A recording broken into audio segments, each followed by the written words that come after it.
ತೆಗಿಯ ಸ್ವಲ್ಪ ಸ್ವಲ್ಪ ತೆಗಿಯ ನನಗೊಂದು ಫ್ರೆಂಡ್ ತೆಗಿಯೋದು ಏನು ಕಾಲ ಆಡ್ತಾ ಇருக்கு ಅವ ಹಿಡ್ಕೊ ಬೇಕು 100% ಎಲ್ಲ ಕಡೆ ಮೂಲೆಯಿಂದ ಬರಲಿ ಎಲ್ಲ ಫ್ರೇಮ್ ಬೇಕು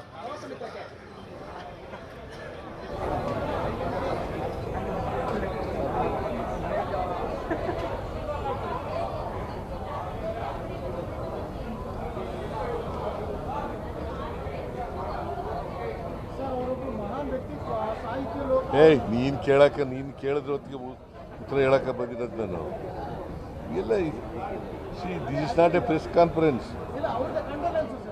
ಕಂಡೋಲೆನ್ಸ್ ಹೇಳೋದಕ್ಕೆ ನೀನು ಮಧ್ಯದಲ್ಲಿ ಉತ್ತರ ಪ್ರಶ್ನೆ ಮಾಡು ಅಂತ ಹೇಳಿದ್ದ. ಎಸ್ ಭೈರಪ್ಪನವರು ಅವರ ನಿಧನ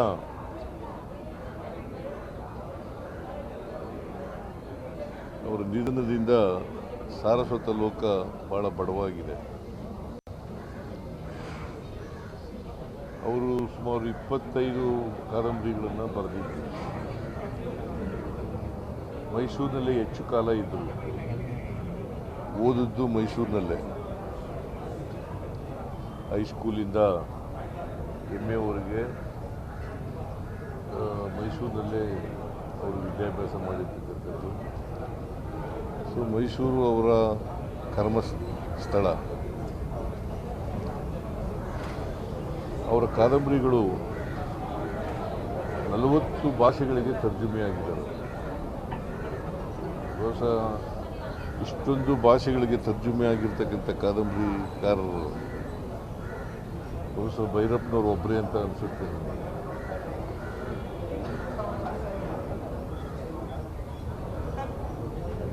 ಭಾಳ ಓದುಗರನ್ನು ಸಂಪಾದನೆ ಮಾಡಿದರು. ಬೇರೆ ಭಾಷೆನಲ್ಲೂ ಸಂಪಾದನೆ ಮಾಡಿದರು, ಕನ್ನಡ ಭಾಷೆನಲ್ಲಿ ಕೂಡ ಸಂಪಾದನೆ ಮಾಡಿದರು.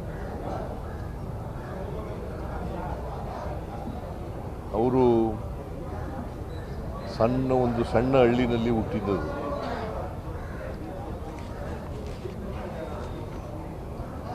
ಭಾಳ ಕಷ್ಟಪಟ್ಟು ಮೇಲಕ್ಕೆ ಬಂದಿದ್ದರು.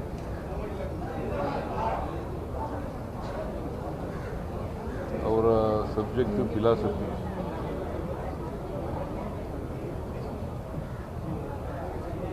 ಆದರೆ ಸಾಹಿತ್ಯ ಕ್ಷೇತ್ರದಲ್ಲಿ ಭಾಳಷ್ಟು ಖುಷಿ ಮಾಡಿದರು. ಭಾಳ ಆಶ್ಚರ್ಯ ಏನಪ್ಪ ಅಂತಂದರೆ, ಬೋಧನೆ ಮಾಡ್ತಾ ಸಾಹಿತ್ಯ ಕೃಷಿನೂ ಕೂಡ ಮಾಡ್ತಾಯಿದ್ರು. ಸಾಮಾನ್ಯವಾಗಿ ಎರಡೂ ಕೆಲಸ ಮಾಡೋದು ಕಷ್ಟದ ಕೆಲಸ. ಅಂಥದ್ರಲ್ಲಿ ಎರಡೂ ಕ್ಷೇತ್ರದಲ್ಲಿ ತಮ್ಮನ್ನು ತೊಡಗಿಸ್ಕೊಂಡ್ರೂ ಕೂಡ ಸಾಹಿತ್ಯ ಕ್ಷೇತ್ರದಲ್ಲಿ ಆಸಕ್ತಿ ಇತ್ತು ಅವರಿಗೆ. ಅವರು ಅದಕ್ಕೆ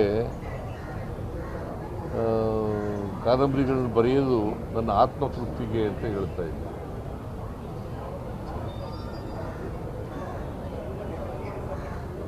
ಅವರ ಕಾದಂಬರಿಗಳು ಜಗತ್ಪ್ರಸಿದ್ಧವಾಗಿರ್ತಕ್ಕಂಥ ಕಾದಂಬರಿಗಳನ್ನು ತಯಾರು ಬರೆದಿದ್ದಾರೆ. ನಾನು ಎಲ್ಲ ಕಾದಂಬರಿಗಳನ್ನು ಓದೋಕ್ಕಾಗಿಲ್ಲ, ಕೆಲವು ಕಾದಂಬರಿಗಳನ್ನು ಮಾತ್ರ ಓದಿದ್ದೀನಿ. ಅವರ ಬದುಕು ಇದೆಯಲ್ಲ, ಆ ಬದುಕಿನ ಅನುಭವದ ಮೇಲೆ ಕಾದಂಬರಿಗಳನ್ನು ಬರೆದಿದ್ದಾರೆ. ಸೊ ಇವರು ನಮ್ಮನ್ನೆಲ್ಲ ಅಗಲಿದ್ದಾರೆ. ಅವರ ಧರ್ಮಪತ್ನಿ ಕೂಡ ಬದುಕಿದ್ದಾರೆ. ಅವರ ಮಕ್ಕಳು ಕೂಡ ಇದ್ದಾರೆ. ಒಬ್ಬರು ಮೈಸೂರಿನಲ್ಲಿದ್ದಾರೆ, ಇನ್ನೊಬ್ಬರು ಲಂಡನ್ನಲ್ಲಿದ್ದಾರೆ. ಈಗ ತಾನೇ ಅವ್ರನ್ನ ಭೇಟಿ ಮಾಡಿದೆ. ಅವರ ಆತ್ಮಕ್ಕೆ ಚಿರಶಾಂತಿ ಕೋರ್ತಾ ಅವರ ಧರ್ಮಪತ್ನಿಗೆ ಮತ್ತು ಅವರ ಮಕ್ಕಳಿಗೆ, ಅವರ ಅಭಿಮಾನಿಗಳಿಗೆ, ಅವರ ಸ್ನೇಹಿತರಿಗೆ ಅವರ ಸಾವಿನ ದುಃಖವನ್ನು ಭರಿಸಲಿ ಅಂತೇಳಿ ನಾನು ಹಾರೈಸ್ತೇನೆ. ಪ್ರಾರ್ಥನೆ ಮಾಡ್ತೇನೆ. ಒಂದು ಸ್ಮಾರಕ ನಿರ್ಮಾಣ ಮಾಡಬೇಕು ಅಂತ ಮನವಿ ಬಂದಿದೆ ಸರ್. ಸ್ಮಾರಕ ನಿರ್ಮಾಣ ಅವರ ಹೆಸರಲ್ಲಿ ಒಂದು ಸ್ಮಾರಕ ಮಾಡಿದ್ರೆ ಗೌರವ ಆಗುತ್ತೆ, ಆ ಮನವಿ ಬಂದಿದೆ ಸರ್. ಈಗ ಬಿ ಜೆ ಪಿಯವರು ಹೇಳ್ತಾರೆ ಅಂತ ಮಾಡಲ್ಲ ನಾವು. ಸ್ಮಾರಕ ಮಾಡಿ ಅಂತ ಕರ್ನಾಟಕದ ಹೆಬ್ಬುಲಿ ಶ್ರೀರಪ್ಪ ಸ್ಮಾರಕ ಮಾಡೋಣ, ಎಲ್ಲಿ ಮಾಡಬೇಕು, ಮೈಸೂರಲ್ಲಿ ಮಾಡಿದ್ರೆ ಒಳ್ಳೆಯದು ಅಂತ ಅನ್ಕೊಂಡಿದ್ದೀನಿ. ಮೈಸೂರಿನಲ್ಲೇ ಸ್ಮಾರಕ ಮಾಡಲಿಕ್ಕೆ ನಮ್ಮ ಸರ್ಕಾರ ಕ್ರಮ ತಗೊಳ್ತದೆ ಅಂತಕ್ಕಂಥ ಮಾತು. ಯಾಕಂದರೆ ಅವರು ಬಹುಪಾಲು ಅವರ ಬದುಕಿನಲ್ಲಿ ಮೈಸೂರಿನಲ್ಲೇ ಇದ್ದರು. ಓದಿದ್ದಲ್ಲೇ ಅವರ ಕರ್ಮಕ್ಷೇತ್ರ ಅಲ್ಲೇ, ಮತ್ತು ಅವರು ವಿದ್ಯಾರ್ಥಿಯಾಗಿದ್ದಾಗಲೇ ಪ್ರಾರಂಭ ಮಾಡಿದರು ಬರವಣಿಗೆ. ಸೊ ಅವರು ಸಾವಿನಿಂದ ಭಾಳ ದುಃಖ ಆಗಿದೆ ಅಂತಕ್ಕಂಥ ಮಾತುಗಳನ್ನು ಹೇಳಲಿಕ್ಕೆ ಬಯಸ್ತಾರೆ. ಅವರ ಬರಹ ಮತ್ತು ಚಿಂತನೆಗಳಲ್ಲಿ ಸಾಕಷ್ಟು ವ್ಯತ್ಯಯಗಳಿದ್ವು, ನಿಮಗೂ ಅವರಿಗೂ ಕಂಪೇರ್ ಮಾಡಿದ್ರೆ. ಆದರೂ ನೀವು ಅವ್ರ ಜೊತೆ ಸಾಕಷ್ಟು ಒಡನಾಟವನ್ನು ಇಟ್ಕೊಂಡಿದ್ದೀರಿ. ಬೇರೆ ಸಾಹಿತ್ಯ ಬೇರೆ, ಸ್ನೇಹ ಬೇರೆ, ನಮ್ಮ ದೃಷ್ಟಿಕೋನಗಳು ಬೇರೆ ಬೇರೆ.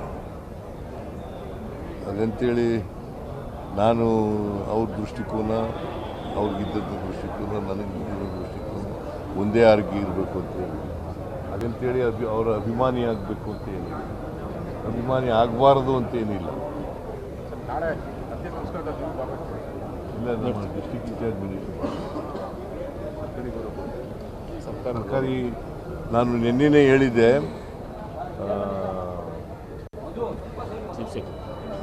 ಭಟ್ರು ನಿನ್ನೆ ತಕ್ಷಣ ನನಗೆ ಫೋನ್ ಮಾಡಿ ಹೇಳಿದ್ರು ಪಟ್ನಾದಲ್ಲಿದ್ದೆ ನಿನ್ನೆ.